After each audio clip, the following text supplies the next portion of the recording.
Attention, all curious minds, innovators, and trendsetters. It's time to pause, lean in, and get ready for an extraordinary journey as we dive deep into the fascinating realms of life, technology, entertainment, and business. Let's explore, learn, and grow together. Brace yourselves, for the next thrilling episodes of Hipther Talks is about to take off. Counting down from 10, 9, 8, 7, 6, 5, 4, 3, 2, 1.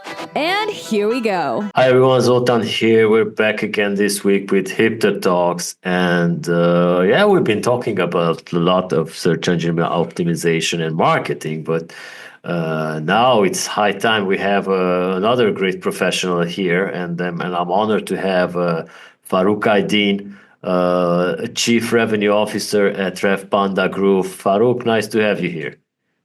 Thank you. It's a pleasure to join you. I've been waiting for this, Zoltan. So, I've been a loyal follower on the podcast. And as you know, we have been together in your events and so on. So absolute honor to be here with you. All right. Yeah, we've been doing this for 4 years. And I had a note that I need to invite you to one of these episodes. And everybody was like quickly jumping on board. And somehow, but now we're doing it. Better late than never, and it's good that we are now in season 4 already, the 4th year with our podcast, and reaching thousands with the on the streaming platforms.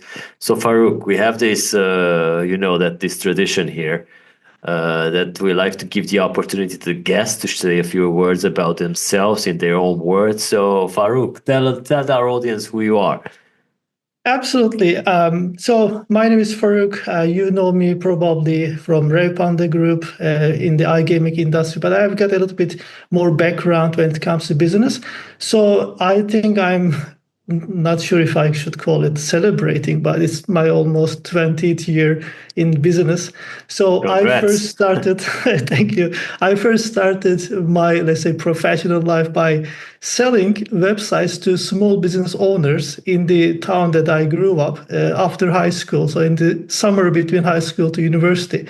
And I was just, knocking doors of the small business owners and telling them if we can build like 5-6 pages, simple websites back in 2001, 2002, by the way, I'm talking about.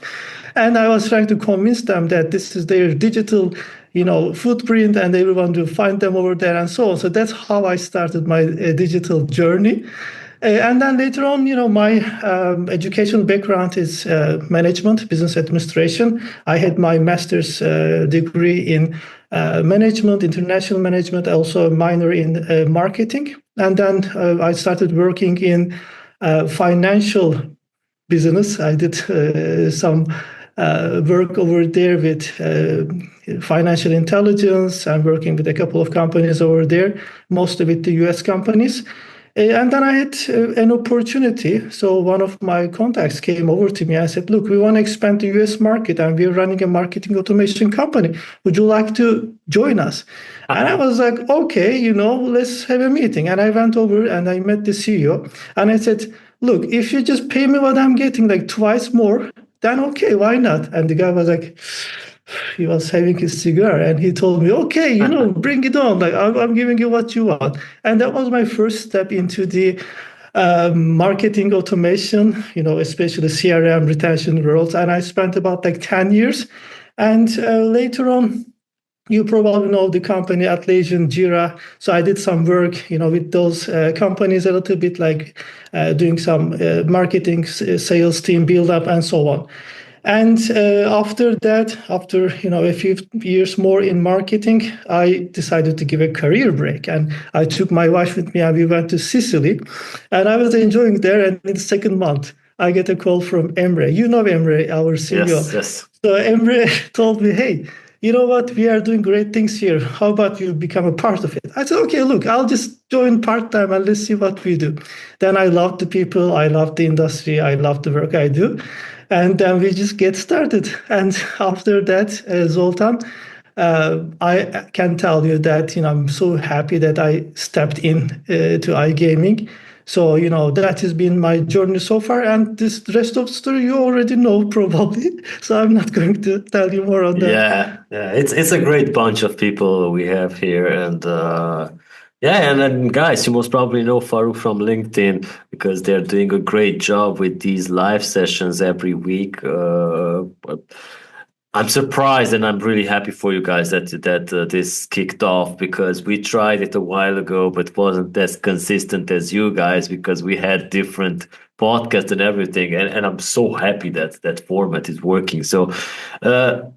Maybe after that, now that you shared a bit about your background and our audience who doesn't know you yet have got to know who Farouk is, can you tell us what were some of the key moments or maybe turning points in your career that shaped your path in this space?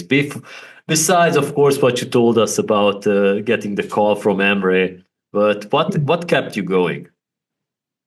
Well, I would say one of the turning points could be the time that after university, I was supposed to go to United States to, I think, Harrisburg. That was the name of the city in Pennsylvania. And I was supposed to work there as an accountant specialist. And then for some reason, all my visas and everything got delayed and stuff like this. So, the company couldn't wait for me anymore. And then, well, I just decided to move forward. And after that, I stepped into, the other businesses. So that might be one of the turning points. I would say I'm very happy that I didn't end up in accounting and United States. I love here in Europe. Another turning point could be actually expanding the company that I used to work in marketing automation to US market. So I've been like so many times in the US soil. Now in iGaming, Zoltan, everybody talks about Las Vegas, right? Gambling, casinos, and I've been there like at least 10 times. And when people say Las Vegas, oh man, come on, once again, So that is like kind of a thing I would say, like going over there, learning all those things. So it was really incredible. And Revpanda definitely like a huge turning point for me. I mean, not maybe the only the call that I got from Emre, but the job that we do here, the team, and the dynamic environment and iGaming, whatever iGaming is offering right now, because we have a young generation mostly working here, and it is absolutely great. And these are the top three moments I would say in my life that really built me and brought me to this stage. Yeah, I could not imagine you as an accountant now sitting behind the desk, not doing these podcasts and videos. It would be awful for you. 100%. So yeah, for our listeners, not everyone is familiar with Revpanda. You can consider that, and maybe you can say a few words, maybe a quick introduction of what you guys do and what makes you stand out in this highly competitive digital marketing and iGaming space, because there's a lot of companies involved in there. Yeah, absolutely. I like to call the Revpanda Group as an iGaming traffic powerhouse, because at Revpanda Group we have got organic traffic sources that we can actually generate for our clients at Revpanda Agency, and also we have got Revpanda Media, which brings top quality affiliate traffic from our high ranking websites for iGaming brands. So it's a kind of combination of the expert digital services that we have got at Revpanda. That includes SEO, content, digital PR, link building, translation and localization services, testing service. It could be payment method testing, it could be user flow testing, and we have even a couple of tools that brands can use in operations. For example, block monitor can be super useful if you're operating in gray or black markets. That will let you know whenever there's a kind of a government block on your domain. And we just recently launched a new service, programmatic advertising or media buying. So that is picking up very well. In the Revpanda Media part, we already have a lot of clients working with us. I think over 600 iGaming brands are working with us in the affiliate part of our business. So imagine that you have got an iGaming brand, right? You have got your casino or sports betting website. You come to Revpanda Group. We cover your organic traffic or direct traffic needs. So we build SEO needs that you have got. We write content for you. We get backlinks for you and increase your rankings, increase your traffic.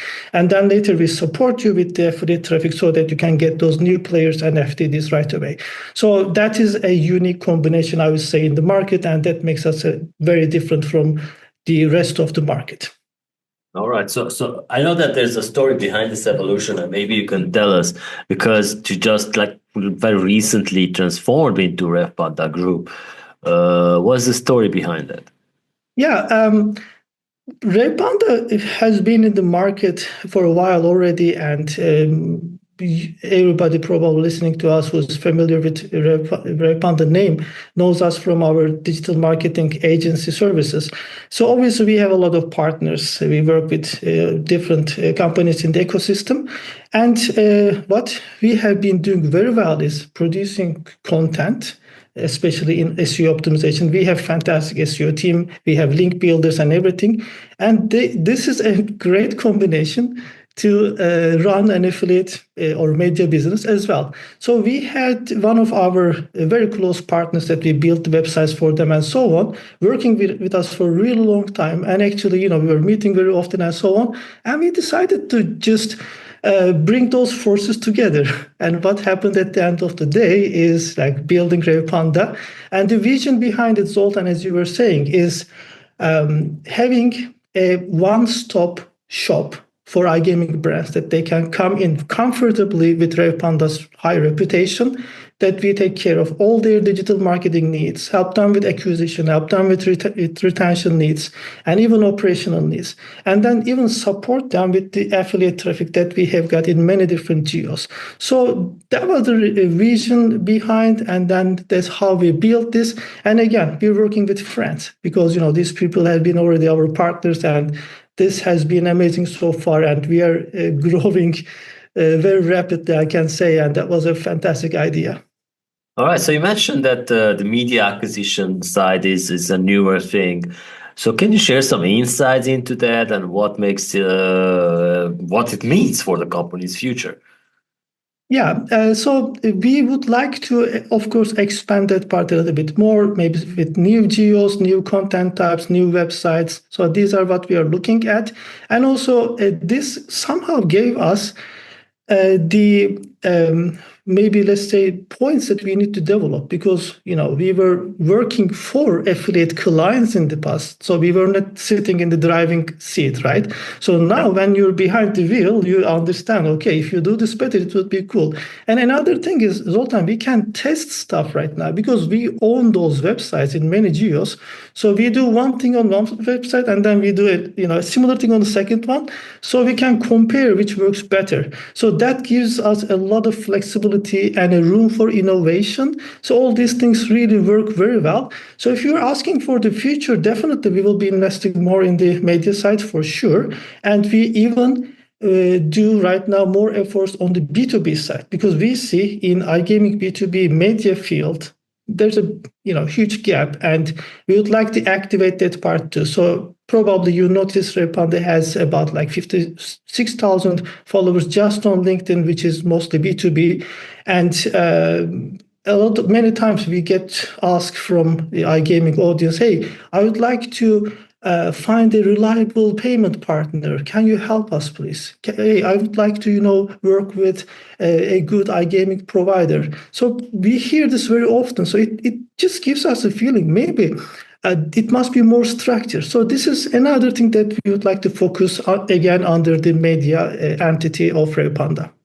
All right. So no doubt many of the industry has known about our recent partnership that we like to brag about. We teamed up with Revpanda Group for a future-looking partnership, which is awesome. By the way, this is just a coincidence that I'm doing the podcast now with Faruk, with us announcing the partnership last week. So it's actually really a coincidence. So Faruk, what, in your words, maybe, what does it mean for you guys to partner with us? And what can the iGaming community expect of this collaboration? Because we know our part. Yeah. Let's see your part. honestly, I want to show off a little bit because Hipther has been already a great brand in iGaming industry. And Zoltan, you're one of the people actually I got inspired even when I was, stepping into Wow, the thank you. live podcast and everything else. So thank you for that. And I've been to your events a couple of times. I was speaking at the keynotes and so on. I saw the value over there. I met the people, and you have got a really refined niche audience coming there. So that was actually the main driver for me. And I'm more like a content guy. I enjoy hearing things that I get inspired. So when I was at your event, I saw that I sat with the people from the regulation space. I sat with the owners of the iGaming brands and so on. And I also enjoyed the event so much because the thing is, you organize those boutique style events that can give me a bit more, space to breathe and talk to people a bit more deeper. So it really inspired us, and we wanted to work with you guys because you are doing an amazing job. So we decided to work together, of course, after checking with you. So what it means for iGaming industry? Number one, great content. So what we're going to do is like we're going to fly over to your events, and then we will just doing a lot of interviews, like almost everybody attending to the conference, and we will even run our link Revpanda live sessions, and we also have Ace Alliance Insights. So that's another podcast that we have got. So we'll just sit in our studio over there at your conference area, and we'll be running them from there from the guests at your event. Then there will be some, bite-sized content that we'll be posting to our audience. So we'll be reflecting what's happening at your conferences at Revpanda's reach, and we'll make sure that iGaming professionals will have some good content that are, inspiring them, educating them, and letting know about the trends and everything else. So those who are now listening to this episode, make sure to grab your tickets for Prague because they are almost sold out because we do have a limit that we would like to keep. Then you guys can meet us in Vilnius and later on at the end of the year in Warsaw. Just to add that those live sessions that Faruk and his wife actually are doing at the conferences are very professionally done. I must say, I really like those snippets, and having the live stream from there with the live show for you guys, that's awesome. We're going to implement one live session there, so it will be one hell of a conference. So yeah, it's a great partnership, and we are happy to have you guys on board. So let's also talk about the role of iGaming events, because last week we hosted the iGaming exchange, and we talked about ICE and the large conferences.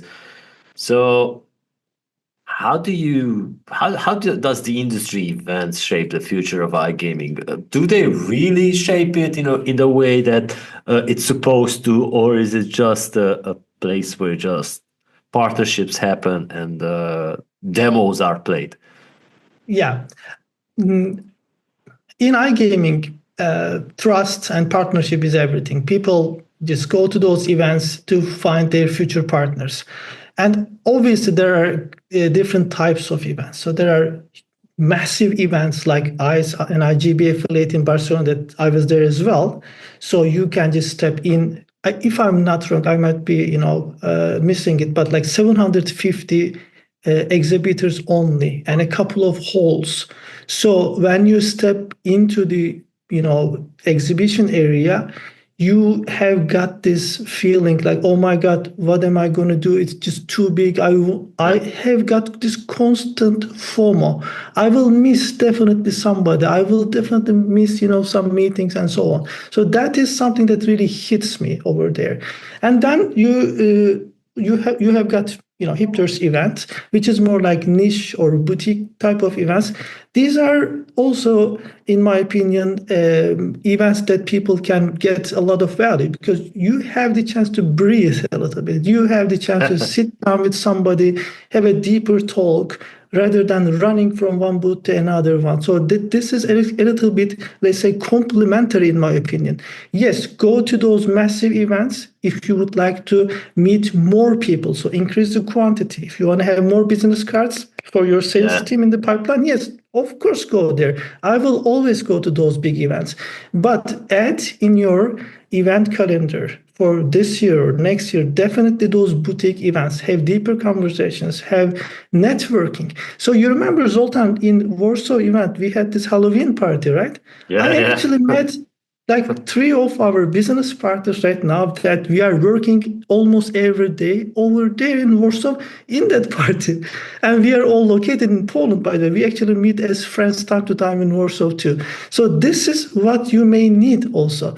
And another thing is when you go to those massive events, you may often see salespeople because they have their KPIs and they want to sell something, right? But to boutique events, you can see a bit higher level people attending that you can actually learn something more if you're in the market, let's say 10 plus years. So let's have a good balance of those two events.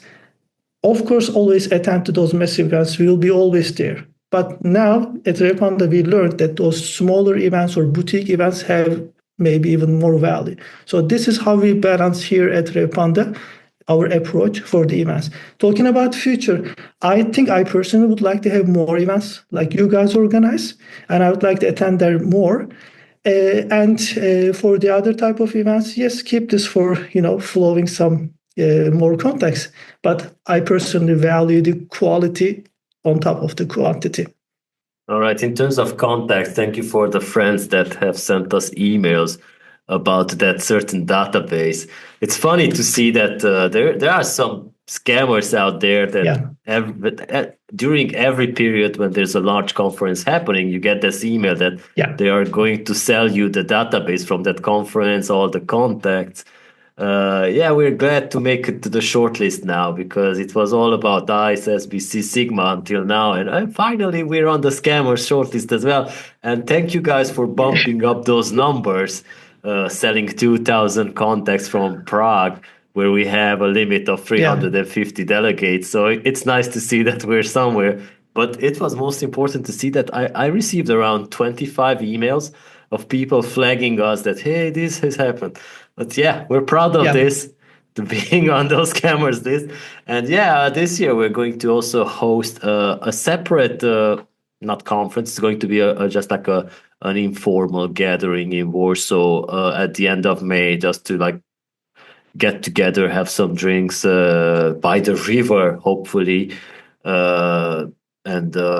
Just like to keep the Polish community close to each other. Let's also talk about the Revpanda Live because, like I said, I'm really, really happy for that this kicked off and somebody is actually doing it correctly. So I'm just curious about what inspired you to launch this. Freedom. Just one word, maybe I can say. Because at Revpanda right now, we are working with hundreds of iGaming brands. We have solid partners that we are together. At Revpanda Live, I'm not selling anything. I do not wish any kind of, let's say, revenue stream or nothing like this because, we have got other businesses that we can fill that gap. So basically, I've got the full, freedom for producing the content. And I turned Revpanda Live to a personal iGaming academy for myself. This is the best iGaming learning opportunity just for myself, let's call it. Because at the comfort of my room, I am meeting each week the top iGaming experts, C-levels, founders, and they are talking about their specific topics that most of us really wonder. We talk about trends, we talk about some tips and maybe ideas that we can implement in the future. So this is a great opportunity for me to learn from the experts. So I love that from that point of view. As I say, I've got this, freedom, editorial freedom that I can, just talk about the topics that I observe in the market that people would like to know. And I feel like, especially in the B2B area, we were missing that platform that people actually come over and talk about the solutions that they provide. So this brought me to this stage and decide maybe going for a session like this, and we wanted to have it on LinkedIn. Zoltan, the webinars, like at least in the past we were doing a lot of webinars, but we noticed that webinars have a lot of friction. So somebody needs to go to webinar landing page, enter email address, company, and so on, and wait for the day, receive that email, and so on. There has been those things that we were doing, but now we decided to move with LinkedIn Live because it is very simple. You just click attend, and then there's a notification popping up on the event date, and anybody can enter. And on Revpanda, we have got a huge B2B base, and people receive those notifications and they come over. At the beginning, it was like more, producing content and meeting people. Now I get more inspired, even like hearing people's, feedback. So that even made me, go for that. And obviously, some people as yourself, like listening to your podcast, some other, channels, I learned a lot. And after working, some years in marketing and also working with hundreds of iGaming brands, I think we also have things to say and share with the iGaming industry, give them some inspiration, give them some education. So that's why I wanted to start this one. And also we have Ace Alliance. And as you mentioned, my wife, Magda, she's running Ace Alliance Insights. And if I'm not wrong, there's no second company right now in iGaming space bringing two valuable podcasts or video podcasts to the market. So each week we are running two sessions for the iGaming industry, and seeing that, seeing the feedback from people and what we actually bring from the content has been really inspirational. And I'm still very hungry. I want to do more. And with your support, we'll be doing even better. Yeah, that sounds would be my next question about the community's response to this session. How has it been so far? And do you have some exciting updates or maybe surprises that might be coming along the way? I was never that, popular kid or something. So it's not like people are like in the line and talking, but something I noticed that really, lifted my spirit a lot. When I go to iGaming events, like people were stopping me, hey, I saw your session with Emma and it was great. And another guy was like, I represent a game provider company. I saw the session with Jan Urbanes from Endorphino. It was really nice. I loved how you conducted that interview. So these things have been amazing. And the response from the industry, I mean, when we talk about the numbers, you see like 150 attendees. Bringing 150 people in a room at an on-site iGaming event is not even easy. And then you see that these are happening like each week. And that has been really good response. And I sometimes check those content that we are publishing like in shorts or reels form. These are like, 90 seconds or 2 minutes long, and people really consume it because you see from the engagement. And that has been also another great, let's say, feedback that I see from the numbers point of view. So overall, Zoltan, I can say that it has been great.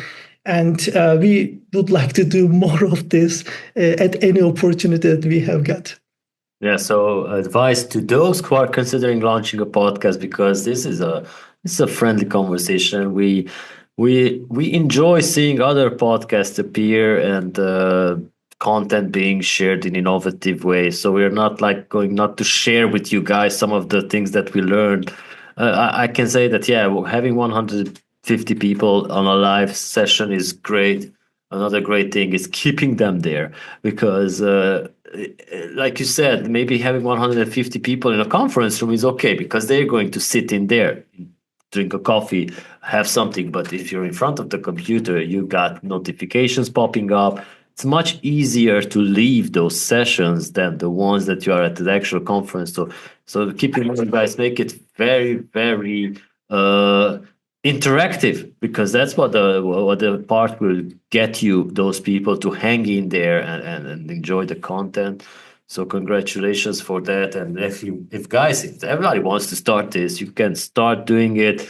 You can learn a lot. We can share with you some of the ups and downs that we had, because we do have, and it's not so easy, guys. Even if it's one time a week, it's not easy to prepare for such a show. You need to like build up the hype around it. You need to create the artwork, the marketing materials. It's not easy. So yeah, this is, and you guys are doing it on two brands every week. So it's wow, it's a lot. Absolutely. Yeah, I definitely second what you say, Zoltan, and you're much more experienced than me in the field. So I can tell that this is infectious. But content is infectious. So when you do something really good, people actually check it. They come back to it. Because I notice, for example, on the same day after the let's say live session happens, I see, okay, 850 people viewed the video. And I actually see the unique people is like 560. So some people Yeah. come back to this on the same day and watch it again. Yeah. But like, these are amazing. And another thing that you were saying, keeping it there is not easy. You got to do a lot of side efforts. But I already have like this. We published our 20th episode, at least on Revpanda Live. A friend of mine just told me, he's running an affiliate company. He said, we are starting. They just did their first episode and they said, okay, I saw it from you. And this is just infectious. I'm telling you, like, I saw it from you or, some other guys in this country. Yeah. The other person saw from Revpanda Live and then they just move on. So what we have at the end of the day, fantastic content for iGaming industry. That's amazing. So let's just keep this way. This is the best combination that we could have in this industry. I would say just create good content and then, spread the word out. And instead of competition mindset rather than this, it is better to have, I would say, like more cooperation mindset. And this is exactly what Hipther and Revpanda is showing right now. Yeah, something came up to me just right now.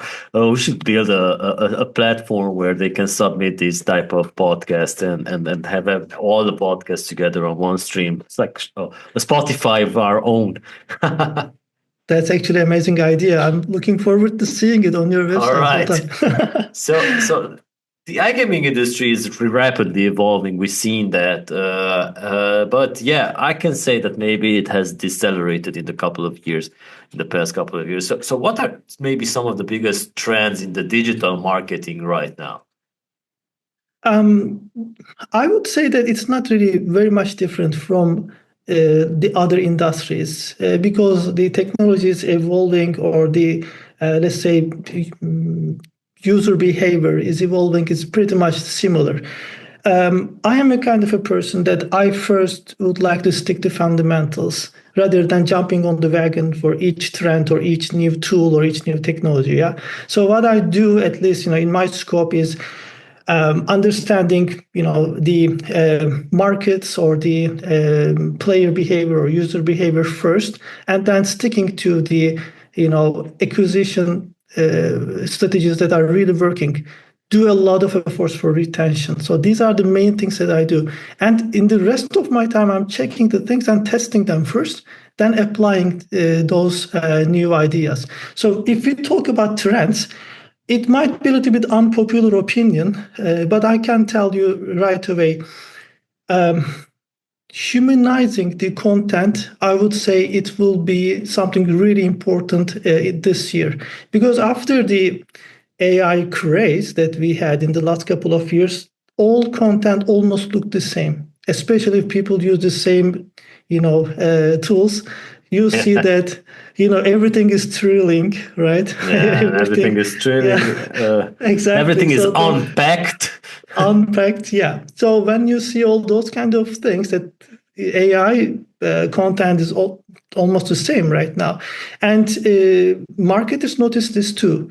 So I would say that now brands are moving a bit more towards human-generated relevant and localized content. So at Revpanda, we actually tested, like way before all this AI craze happened, we actually tested the AI content.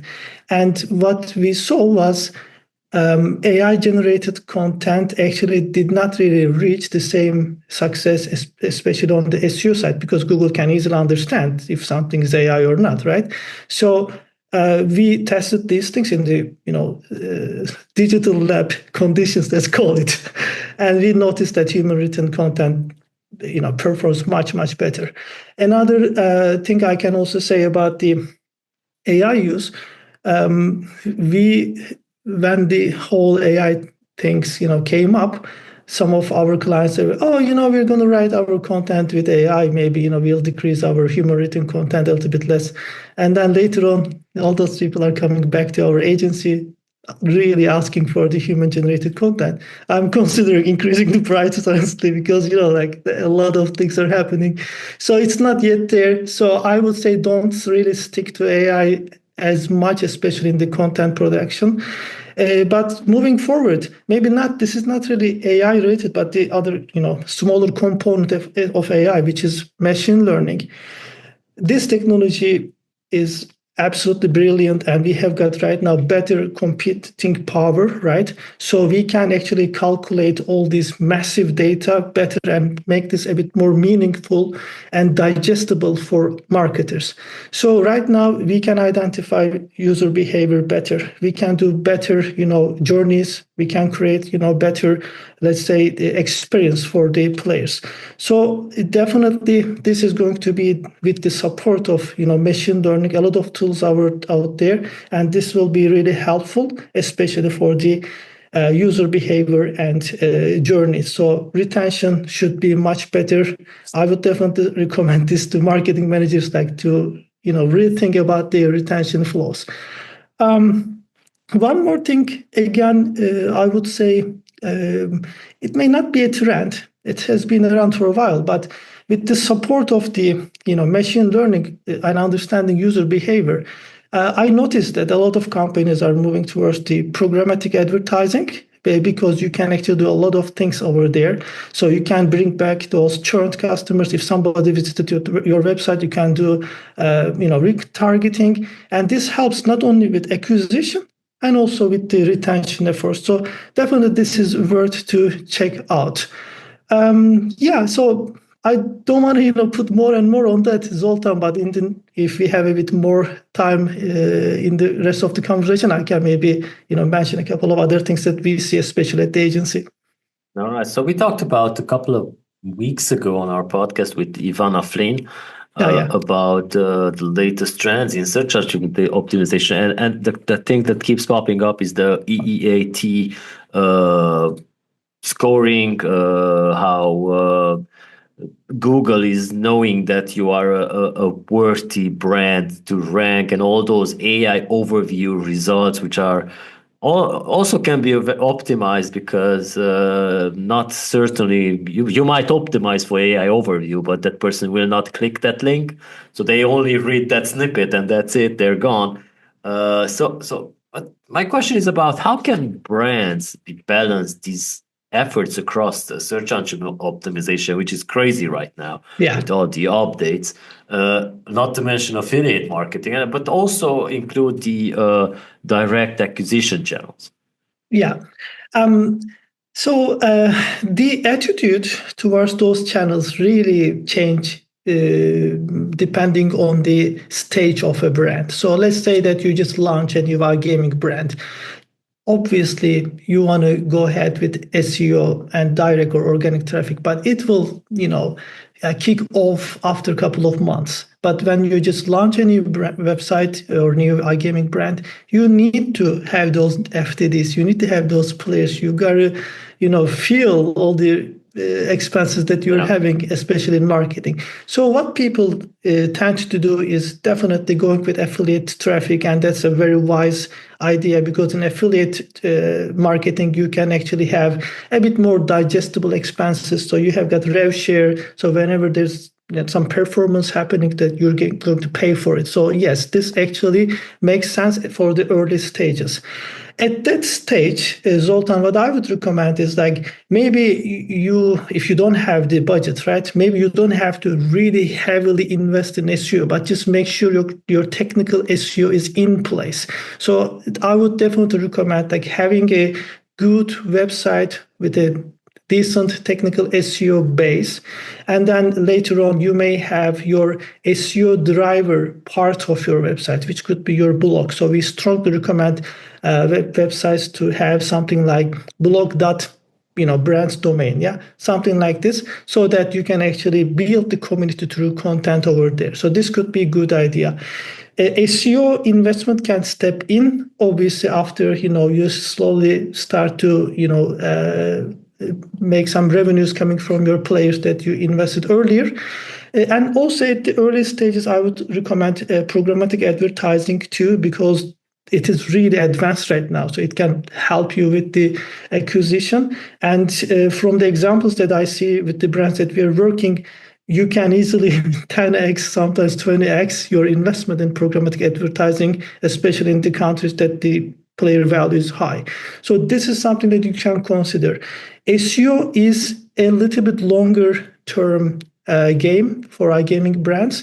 Once you start, moving forward, it would require for you a couple of months to show something. But the best side of SEO is whenever you just put some content over there, of course, optimized content, it is on the internet, it is there, and it is actually accumulating. So this month it is there, 3 months later it is there, 6 months later you're going to refresh it anyway, so it will be even better. But in the other types of, let's say, acquisition channels like PPC, for instance, you feel it with your budget, but when the budget is over, it is gone overnight. SEO is not. SEO is just putting on top of this. So that is something that I would say really depends where the brand is, like which stage of their life cycle. This is important. So if you are just starting, obviously it makes sense having, the affiliate traffic, PPC, programmatic advertising, definitely good. But right after you have a good technical SEO base, because you agree and you work with those affiliate companies and they send you players. Give those players a good website. They end up on their website and they cannot really get familiarized with this. Not a good idea. And SEO, not a big part, but a small part of SEO is also related with conversion, how much time they spend on your website, right? Make this website good to navigate. So that's another thing I would definitely recommend, like consider those options together and have a nice blend. So I would say that start with a strategy. Don't go with the tactics or tools. So where you want to be in the next 6 months, 1 year, 3 years time, and then allocate resources, identify the tools and tactics, and then execute them.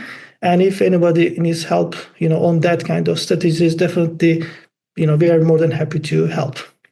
Definitely. And I'm also interested about what are some of the most crucial tech search engine optimization fundamentals for iGaming operators today, and maybe you can also share how can brands leverage content marketing to drive acquisitions and community engagement.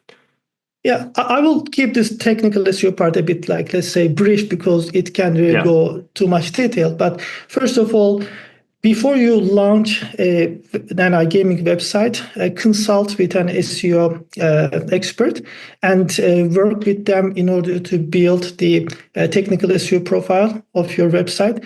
What I mean is the website architecture is very important. And also, you can just have better data structures. All these things are super important. No need to give any, of course, examples, but maybe I can tell you, we work with like brands spending like 6 digits each month, at least. And then you see their robust TXT is not over there, for instance, for SEO. So there are things like this that we notice. So definitely have somebody before you launch the website. These things, trust me, not expensive. Like SEO, this or having simple checks are something that any brand can afford. And then later get those briefs for your developers, for your marketing team, apply them, have a good base for your website in terms of technical SEO. And then obviously, whenever you're ready, start investing more and more on that. You were asking about the content marketing for acquisition. Yeah. Yeah.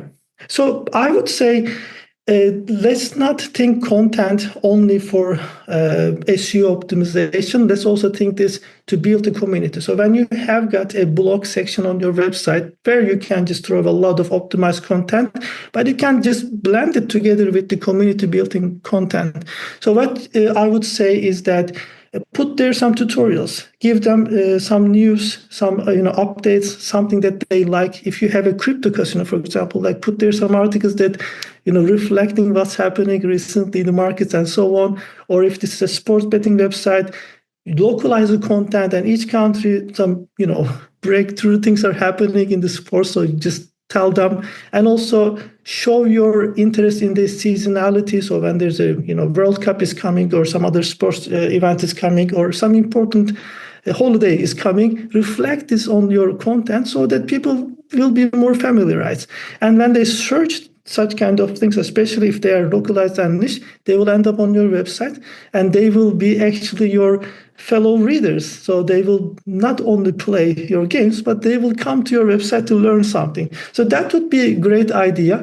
And another thing about content, well, we started from SEO, so I was mentioning about articles, but it would be a good idea to diversify the content types, right? So go to social media, do some videos, make sure that your audience, especially coming from Gen Z, you can actually do some lively content on TikTok, for instance, or Instagram, of course, for the relevant markets, right, with the, license and everything. So you can just apply these things over there, and you can engage with them better. And the whole experience should be, I would say, a bit more customized for the audience, so better to understand the audience.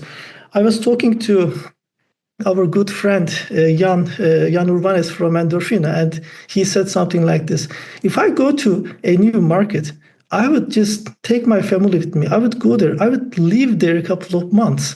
I would shop from the local market. I would sit with the local people in the cafes and so on. And only after that, I would understand the market, then, bring maybe my brand to there. So definitely that's just a golden idea. So understand the market, what they would like to, have, and engage with them accordingly. Because the things that you're doing in Brazil, in Japan, or in Kenya, or here in Poland will not be the same. So definitely you should just evolve the content accordingly, understand the segments that you're, working with, and then execute them. So I don't know if this is an answer for your question, but this is how I approach things. Yeah, and that sounds like Jan giving the answer about the local market. Yes. That's so there's also brand protection, which is a growing concern nowadays. What strategies do you think that operators can use to safeguard their online presence? Because it can quickly go the wrong way. Yeah. Again, whenever let's say brand is just launching, affiliates, they see that they are listed on the regulation, bodies, websites, and so on, and they immediately start creating those landing pages optimized for the branded keywords. Yeah.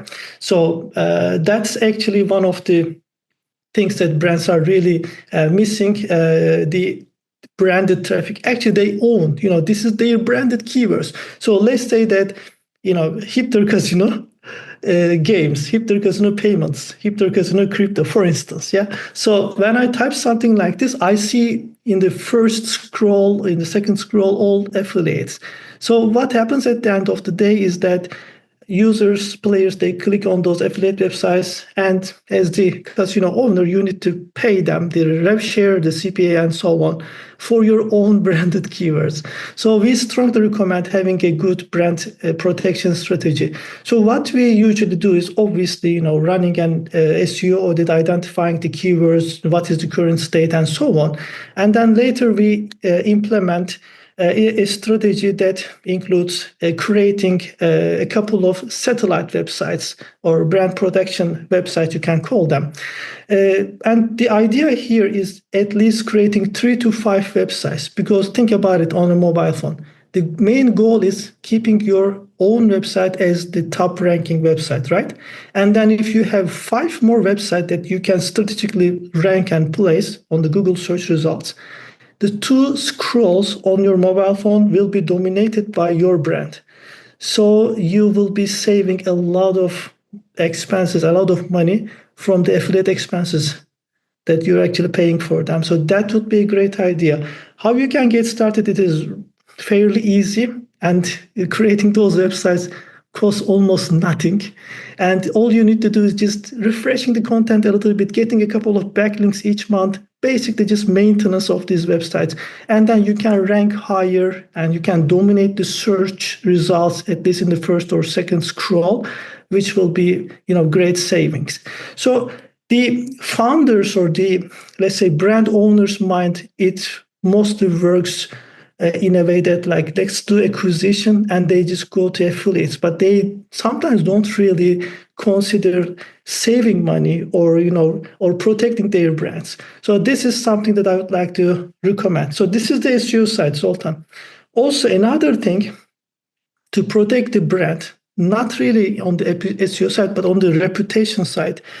There could be some reviews that you may get on different platforms. So you make sure that you can actually balance those reviews by reaching out to your top, let's say, players. You have got most of people right now watching us, they have VIP programs, loyalty programs. So you can just offer them some options that they can write better reviews for you and so on. You can also balance them. So at the end of the day, you can incorporate like different kind of strategies to excel the brand reputation, not only on the SEO side, but also on the other platforms from the review sites too. So this is how I would do if I run a casino. This is how I would approach the brand protection. All right, makes sense. So let's also talk about AI again in the iGaming content, because it's very interesting to see everybody having an opinion about it. Some contrary, some are doing the same thing. So definitely, AI has changed the way that content is created, no doubt. So, what's your take on this role of AI in content writing and translations? And do you think that the AI generated content can fully replace human written content in a while? Or does maybe a hybrid model work best, or just like human content? What's your opinion on this? Yeah. I can answer straight away. We are not there yet. Yes, Okay. I'm aware that there are a lot of AI tools right now, lots of models and everything has been developed. And recently we see the DeepSeek is coming out too. So every couple of months we have got like a big impactful technologies coming in. But for at least iGaming content right now, we are not there yet. I believe at some point, probably in the future, as AI technology will be much developed, it might be the case. So I don't want to bring any kind of a bold statement for the future right now. However, at this moment, especially from the SEO point of view, human generated content is preferred. And you can also see this on Google search results. Go ahead, people, listening to us, watching us, go ahead, please type some keywords on your Google, let's say, search. And then what you're going to see is maybe some Reddit comments, or you're going to see some human written forum comments, because they are authentic. They are, written by humans. So I would say still we need to depend on human generated content, because they understand better, the copywriters, they understand better, especially if they are localized. The content is localized, it will be much better. Regarding the AI content, the approach that you're asking, if maybe hybrid model, it could be, but I would not recommend having the AI content more than, let's say, 20% of your whole website's content. If you have, for instance, some parts of your website that are not like super optimized for SEO, you could maybe work with that, but definitely I would recommend more like human generated content. And apart from this, I would say relevancy is really important, and that's where AI actually gets a little bit more stuck, because as humans we have the creativity, we have the better understanding, and we can address the right content to the people that are reading us.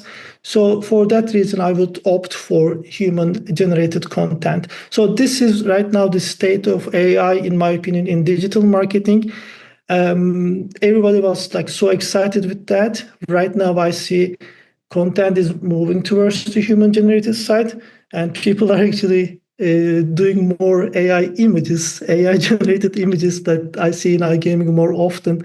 So yeah, I'm looking forward to all those things. I'm super excited. I think we are living in very interesting times with the technology and everything. So we are so lucky to be alive. Exactly. It's interesting to see, like you said, all these AI generated images. Sometimes they all look alike. But yeah, I just want to maybe point out that if you're using AI generated content on your website, make sure to point it out. Tell your audience that this is an AI generated text. We are using this platform for maybe faster content creation. But if you state that, it's probably going to be the best for your visitor to know that, and I'm probably going to appreciate that part that you mentioned, that this was an AI generated content. So let's also talk about retention and user flow optimization, because like we were talking about the LinkedIn Live, acquisition is one part of the puzzle, Yeah. and it's important to keep them there. Same as in iGaming, user retention is very important. So what strategies do you recommend for optimizing the customer journey and localization efforts? I would say having a good snapshot of what you have right now on the website, at least for iGaming brands, is very important. In order to do this, I strongly recommend user flow testing, but from each market that you're operating. So let's say if you're operating in Brazil, if you have a global brand, right? So if you would like to test something, test it in Brazil with actual Brazilian users, let's say, who have Brazilian bank accounts, Brazilian IDs and so on, that they can do the KYC and so on. And even maybe it would be a good idea to track all the affiliate links that you are getting the traffic from. So user journey can start from the, let's say, affiliate website. They can end up on your own brand website. So the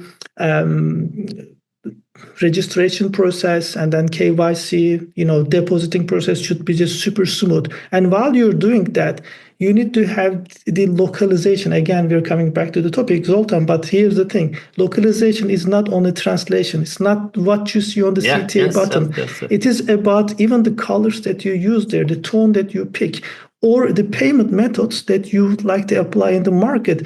So you can bring, let's say, PayPal payment method in some countries, but it may not be the most popular one, or another payment method that people have never heard of. They won't trust on this payment method, so they will not convert.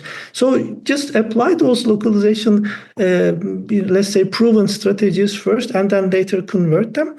And once you have the snapshot, so you see what's happening in the user journey, you can identify the pitfalls and implement the let's say fixes over there. Then you can also test what's happening. You can do A/B testing, for example, with your flow. So this is also another good idea. Right now we are very lucky. A lot of acquisition tools that we use, they can offer the A/B testing option. So this would be a good way to go. And I would personally also stick to what has been working. So if a brand has, for instance, some on-site or offline, advertising, and if it really works, I mean, that would be also an idea to do. It will be a little bit harder to track, but it could be also some idea, especially in LATAM, for example, or in Asian markets, we see the efforts that are bringing some results. Regarding the retention, this is probably the majority of the revenue coming to our gaming brands. Definitely, it's a good idea to apply all the loyalty programs, VIP programs, and engaging with the high profile players. This would be very important. And keep those good old email communication. Email has been here for a really long time, at least, since I started my career, especially back in 2000s, 2010s, email was the highest ROI channel, and still it's doing very well. If you keep everything relevant and personalized, it will be still a great source, and give people some, good reasons to actually come back to you, right? Make a difference over there. Keep your brand out there. So you gotta have your brand visible so that people will be interested. That's why I am strongly suggesting all the brands that I'm working with to diversify the efforts. Don't only stick to affiliate marketing. Don't stick to just SEO. Just have a good blend, and it will be also useful, for you to track and see, which channel is bringing the best to you, so you can invest more on that. So bring your brand to the, let's say, audience that you are working with. It will be a good idea. It will support the retention. So I always think in this one as a kind of a flywheel. It's not only, let's say, acquisition, it is supporting the retention. The things that you did last month is supporting what you do now, and the efforts that you're implementing in retentions now, it will also support some other thing in the future with the loyalty and so on. So let's just think about the whole thing as a kind of a flywheel that is feeding each other. So just to cut it, like, let's say, at a nice moment and not keep it a bit longer, I would say that these are the main things I would stick. All right. So yeah, even with our podcast, we noticed some statistics in the past months that some of the episodes from season one, which were 3 years ago, were picked up and generating high numbers in terms of listeners. So yeah, the content is, every time you have that content there, it like you said, 1 month to the other, it just rolls on. So let's talk about also programmatic advertising, which has been really a game changer. I'm interested in maybe you shared a couple of information so far. So how can iGaming brands leverage it effectively, and maybe point out some of the mistakes that they might be doing along the way? Yeah. Programmatic advertising can be a really good addition to what you already do, which is usually for iGaming brands, it is affiliate marketing, maybe some paid ads or SEO efforts. So it will be a fantastic addition over there. It has amazing features, for instance, player acquisition campaigns. So you can attract new players with some cool campaigns and bonuses, and you can actually ensure high conversion rates through those very precise targeting.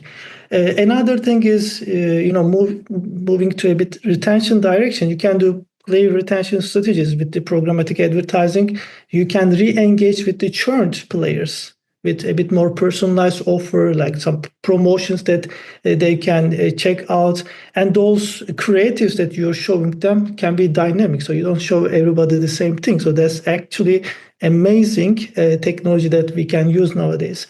It would also support the localized advertising. So you can actually adapt campaigns to specific regions. You can align content, your bonuses, your offers to the local communities. And also it can be applied with the local regulations. Look at US. Every state has different regulations, right? So you can apply these to different parts of the, let's say, world, and you can, follow the regulations too.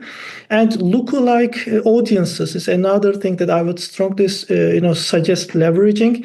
You already have probably an existing player data, and you can find some similar profiles, and then you can actually scale this. When it comes to the mistakes, Zoltan, you're asking, I would say not really understanding, which events or which, let's say,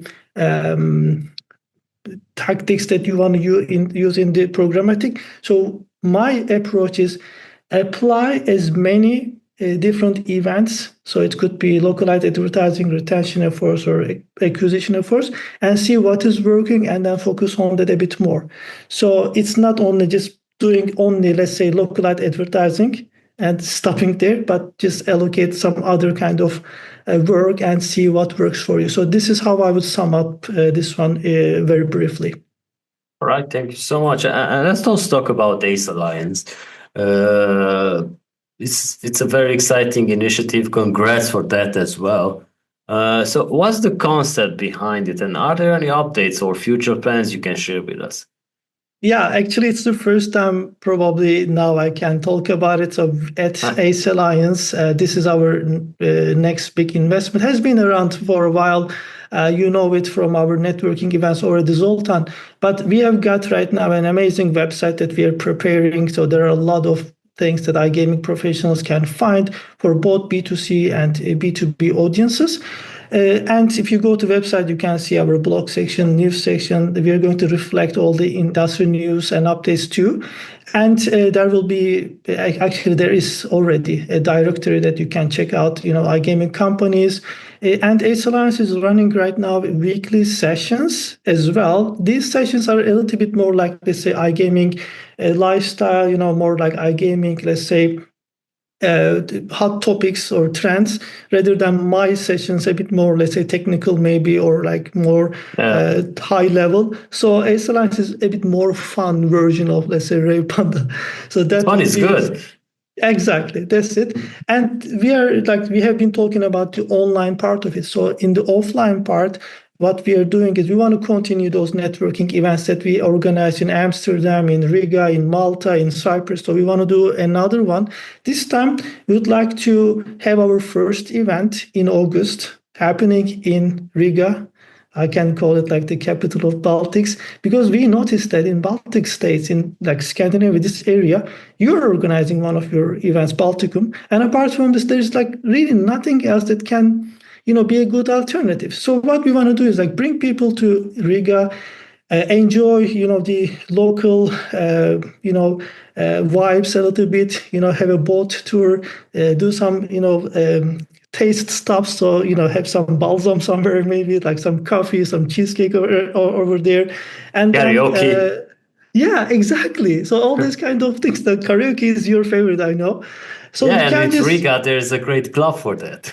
That's true. That's true. And another thing is we noticed that there are a lot of conferences and fantastic events like you guys are doing.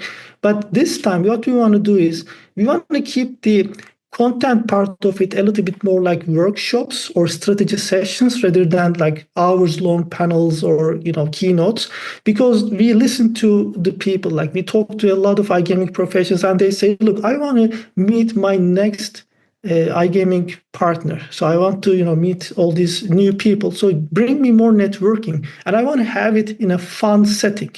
So for that reason, what we're going to do is like we will do some old town, sightseeing with some coffee stops, and then we'll have a boat trip, for instance, with a nice lunch, and have some speed networking, some parties, and so on. So this is what we're cooking, and we'll be launching it soon. And definitely, you'll be one of the first people to know. Yeah, and we will be the ones who are reporting it, of course. So, yeah, let's talk about these marketing tips for B2B providers as well. We're not just talking about operators. So, many B2B brands struggle with standing out. We've seen many of them start webinars, even their own events. But yeah, it's not similar to the same experience that you could have as you're not hosting that conference for yourself. So, what are the biggest mistakes you've seen in their marketing approach? Because I've seen that they are not focusing enough on press releases, having a brand presence, talking about their brand really. Zoltan, very well said. I think you just, hit it at the right point. I witness the same thing. B2B brands, they do not really have brand presence. They do not really have online visibility. They are not doing enough for their PR and media. I would say they could just do better than that. And again, I'm dropping the second unpopular opinion today on the podcast. iGaming B2B brands marketing managers, they are not only stand builders. They are not designing a booth for an event. You are not there. You are not employed for this. You can do more. So what I would recommend is like get a little bit out of the comfort zone. And as B2B brands, just do more corporate branding, personal branding too of your leadership. Have some people to really like speak about your brand and go to, Hipther's podcast, join Revpanda Live, join Ace Alliance. So speak about what you actually do different in the market, share your expertise, share the knowledge and everything else. And also, I don't really see that many B2B brands joining the networking events.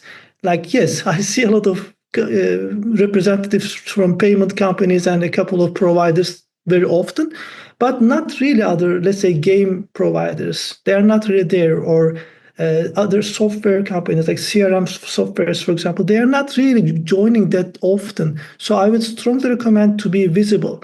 And as you say, from the PR point of view, B2B brands are lucky because they are often considered as software companies or like IT companies, right? In our industry at least. So they can do PR campaigns. They can find topics and there's no regulation issues that they can hit like the B2C brands.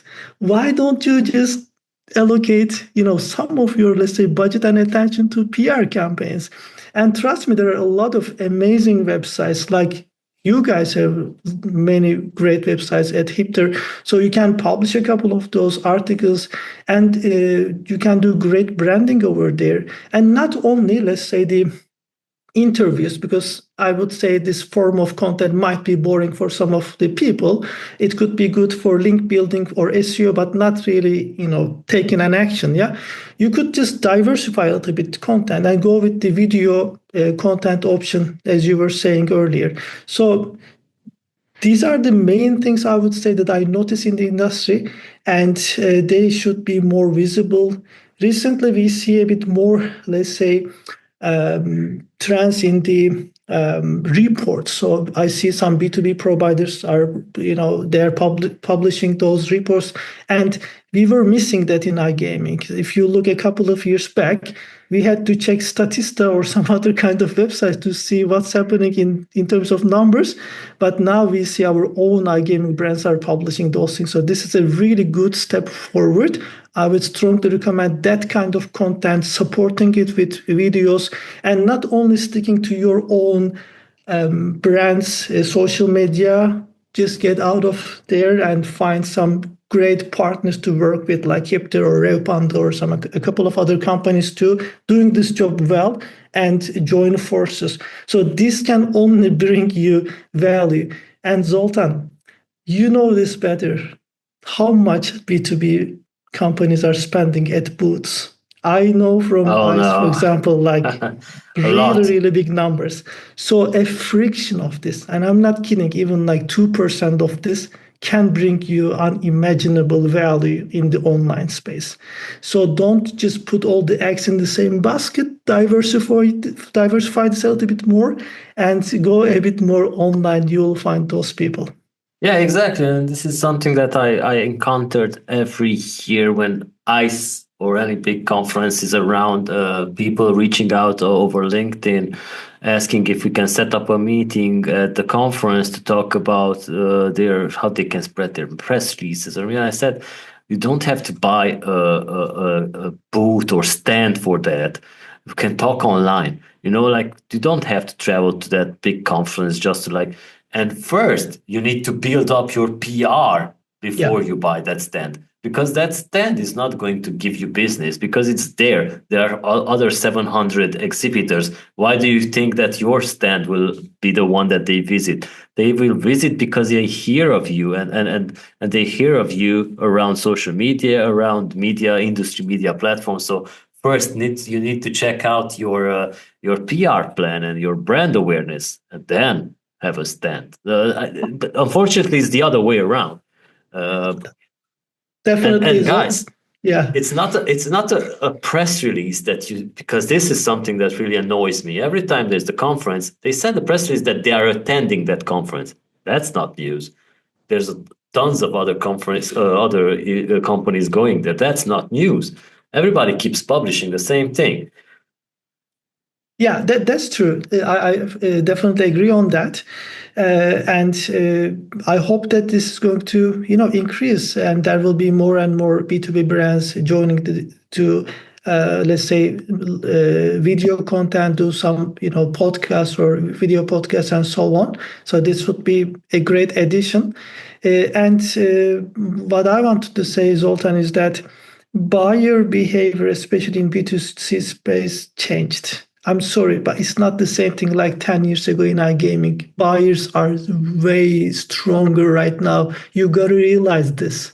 It is not like they will go and meet you at the booth because they see you're so fancy and you spend $1 million on the booth and they just want to buy it right away. No. Do you know that guy, before flying to the massive event, before seeing your, $1 million booth, he actually checked 20 other providers. He checked the reviews. He checked the YouTube videos. He checked the owner, what that guy is doing, how much you can trust this person. There are so many other factors. It's not only one single thing. Diversify, please. If you want to sell this, B2B space has changed a lot and it will evolve. 2-3 years later, Zoltan, when we speak, we will be talking about different things too. Adjust your brand. Exactly. So if you could give one piece of advice to iGaming operators looking to improve their digital marketing strategies, what would it be? I would say definitely come up with a good strategy where you want to be, what you have to spend at hand, and then just diversify the sources of traffic that you would like to invest. So do not keep it just one place, let's say only affiliate marketing or only, let's say, paid ads and so on. Diversify this, and a good blend of all those different efforts will bring you the results. And another thing I would like to say, start from the player, start from the market that you're working. In some markets, you're not allowed to apply some of those genius ideas, right? So go to market, understand this, and then do a reverse engineering back to yourself.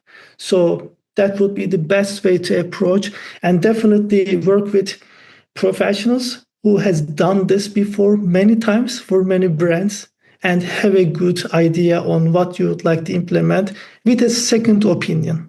Even you have a marketing department, it is always a good idea to work with another professional who has experience in that local market with all these different marketing channels. So I would say that these could be the best advices that a new operator could get.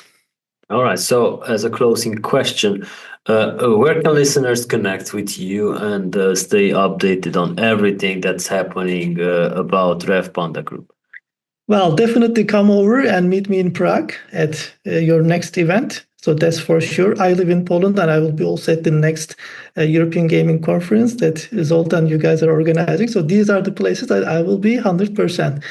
If you want to find me or Revpanda Group, just come over and reach out to me on LinkedIn. I'm very active on LinkedIn, so you can just follow Revpanda Group over there in different channels as well. And also just, maybe follow Revpanda Live, Ace Alliance, all these video podcasts that we are producing each week. And if you would like to check out the past ones, you can always go to our YouTube channel. So we are like super approachable. We are fun. We can always organize some, meetings and do some, let's say, online sessions to discuss your brand and what you have. So definitely come over and let's talk about iGaming digital marketing. All right. So thank you so much, Faruk. This has been a delight. Thank you for our audience for sticking around. I'm sure that you learned a lot now. Make sure to reach out to Faruk and to us if you have some questions. And yeah, until next time, guys, take good care. Take care. Thank you for watching. And that's a wrap for this section of Hipther Talks. Thank you for being a part of our journey today. Don't forget to tune in next week for more insights and discussions. Stay connected with us on Spotify, YouTube, Google Podcasts, Amazon Music, Apple Podcasts, and more. Until then, keep exploring and keep growing. We'll see you next time.